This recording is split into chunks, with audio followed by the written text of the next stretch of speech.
Okay, good morning people, mga kasaka, mga kasayang. Andito naman po tayo sa extension ng aming farm.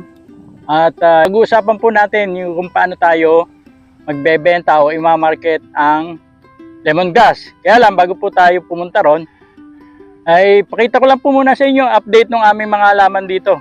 Ayan po, meron po kami mga talong, nag-uumpisa ng bumunga. May mga ilan-ilang bunga na po, tingnan ninyo ang bunga. Ayan, organic po kami, hindi po kami gumagamit ng anumang na synthetic at saka pesticide. So ito po yan So pa isa-isa meron na pong bunga.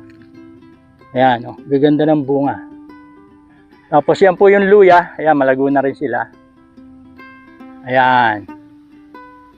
So ito nga po ay yan, alternate kasi ang ginawa namin. Pumunta na po tayo doon sa kabila, papakita po namin yung itinanim namin last week